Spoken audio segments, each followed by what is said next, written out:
کہا، اس لیے کہ انہوں نے کیا کیا ہے، یہ کیا ہے، مرے ہوئے انسان کا تو دشمن بھی احترام کرتا ہے۔ مروان کیسا ظالم تھا، نانا کے قدموں میں نواسے کو لے جا رہے ہیں تو تلوار سے جنازہ روک لیا اور جنازے پر تین چلانا شروع کر دیے۔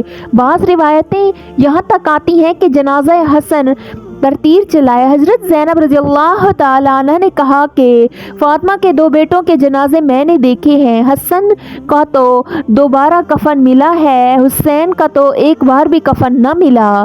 لوگوں نے کہا کہ حسن کو دو بار کفن کیسے ملا؟ کہا کہ جب مروان نے حسن کی لاش پر تیر چلائے تو وہ تیر لگا تو وہ حسن کی کفن سے خون کی پھنکار نکل پڑی۔ اس وقت لوگوں نے کہا کہ کفن پر اب دوسرا کفن لپیٹ دو تاکہ حسن کو رنگین کفن میں لے کر نہ جائے بلکہ ایک کفن اور دیا جائے۔ یہ بھی حضرت حسن رضی اللہ تعالیٰ عنہ کی کرامت ہے کہ 20 سال کے بعد بھی تیر لگا تو آپ کے جسم سے خون کلا۔ پیارے دوستو، کسی نے امام حسین رضی اللہ تعالیٰ عنہ سے کہا، شہزادہ حسن رضی اللہ تعالیٰ عنہ کی یہ وصیت تھی کہ مجھے حضور صلی اللہ علیہ وسلم کے قدموں میں دفن کریں، لیکن انہوں نے یہ بھی تو کہا کہ اگر مروان آڑ آئے تو مجھے امی جان کے قدموں میں دفن کر دینا۔ آپ اس پر عمل کر سکتے ہیں۔ پھر امام حسن رضی اللہ تعالیٰ عنہ کو حضرت فاطمہ الزہرا رضی اللہ تعالیٰ عنہ کے قدموں میں دفن کر دیا گیا۔ پیارے دوستو، اللہ تعالیٰ سے دعا کرتے ہیں کہ اللہ پاک اپنے پیارے حبیب حضرت محمد مصطفیٰ صلی اللہ علیہ وسلم کے بتائے ہوئے راستے پر چلنے کی توفیق عطا فرمائیں۔ اللہ تعالیٰ سے دعا کرتے ہیں کہ اللہ تعالیٰ ہمارے والدین کا سایہ ہمارے سروں پر ہمیشہ قائم و دائم رکھیں۔ اللہ تعالیٰ سے دعا کرتے ہیں کہ اللہ پاک ہمیں شیطان کے شر سے محفوظ رکھیں۔ اللہ تعالیٰ سے دعا کرتے ہیں کہ اللہ پاک ہمیں 5 وقت کی نماز پڑھنے کی توفیق عطا فرمائیں۔ اللہ تعالیٰ سے دعا کرتے ہیں کہ اللہ پاک ہم سب کے نصیب اچھے بنائیں۔ اللہ تعالیٰ سے دعا کرتے ہیں کہ اللہ تعالیٰ ہمیں اسلام پر مکمل چلنے کی توفیق عطا فرمائیں۔ اللہ تعالیٰ سے دعا کرتے ہیں کہ اللہ تعالیٰ ہمارا خاتمہ ایمان پر فرمائیں۔ آمین ثم آمین یا رب العالمین۔